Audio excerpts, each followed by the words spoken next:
Hi, today we're going to be looking at the Sonuus i2m Musicport. This is an audio interface with a high impedance or high Z input, records at 16-bit 48 kHz, and also the main feature we're going to be looking at today is its ability to convert audio to MIDI in real time. I am not aware of many products on the market that do this. I know that Roland have a few of their GK series guitar synths, but this interfaces very seamlessly with the core audio drivers which say Macs use. I'm not certain about Windows. I do not use Windows. Now first I'm just going to start recording just a little bit of audio from the bass guitar which I'm using. It's a Squier jazz bass, strings fairly new.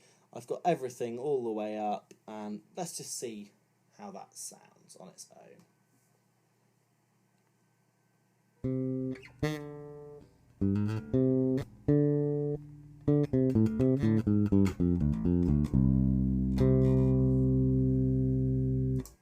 Alright, so as you might have noticed there was actually information in the MIDI channel here being input in the piano roll. But let's ignore that for now.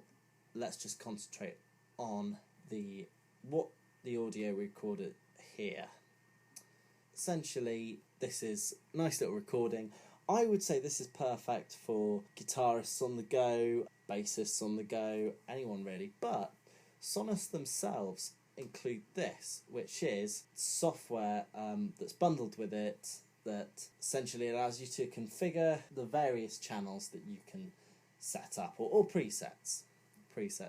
Here I have four presets actually, 2 for guitar and 2 for a 4-string bass. If I click here, you can see that I can select guitar, 4-string bass, 5-string bass, voice or wind. This automatically configures it to work best with whatever you've picked. But here I'm on the 4-string bass setting, and if I go into C here, you can see here I have pitch bend selected. Now what this allows is it allows the DAW to pick up pitch bends, obviously in real time.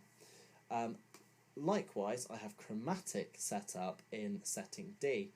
Now this gets rid of any pitch bends. It makes it sound much more like, to react much more like a piano rather than a guitar trying to play synth. But regardless, we'll get rid of that for now, and I want to start looking at playing on the MIDI channel. What I have here is I have an instance of Massive set up with a classic dubstep sound, something I threw together earlier. As you can see, it's pretty basic really. There's not a lot going on, but it sounds pretty cool. You can hear this sound quite a lot in Complextro, dubstep, or anything that's Skrillex, Noisia, that kind of thing. So let's have a test to see how well this records. I have it set to pitch bend mode at the moment. Let's give it a try.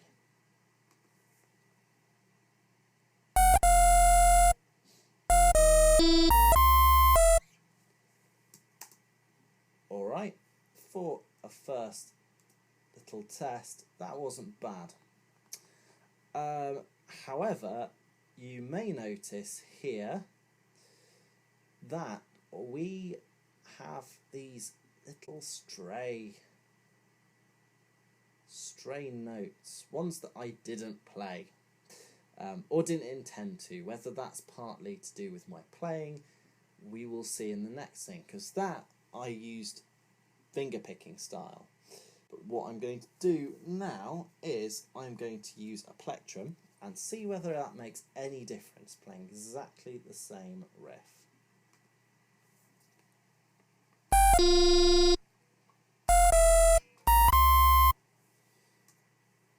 Now, what we saw there was that it actually picked up an entirely wrong note.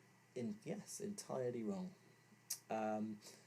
So, as far as a live performance goes, I don't think I would personally trust this for live performance.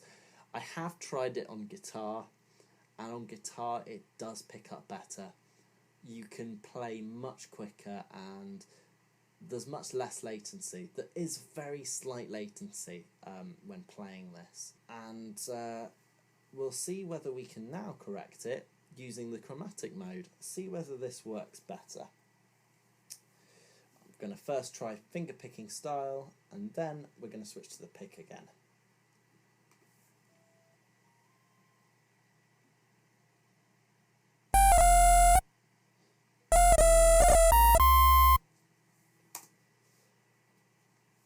As you can see here, again, we have a lot of these stray notes that I didn't intend to play, and here it's particularly bad.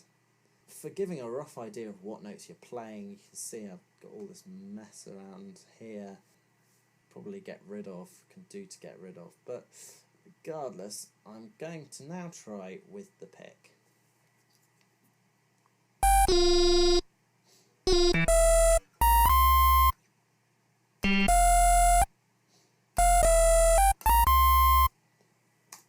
And again, we just have these stray notes that are coming in out of nowhere.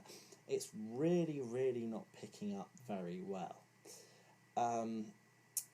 Personally, I would only use this as an audio interface. I think its audio to MIDI capabilities have a long way to go, especially for live performance, where you do not want that happening at all. My verdict, for its audio capabilities, I would rate it really highly. It's so handy. It's small enough, you can just throw it in your pocket, forget about it, pull it out, and just play something regardless. I know it does have better detection if you just play a single note and just sit there for a while. It tends to correct itself, but still, it just has this problem which I just really think needs to be sorted out, and I think there are better products for audio to MIDI conversion, personally. But as a rough tool and a bit of a toy, this is a lot of fun.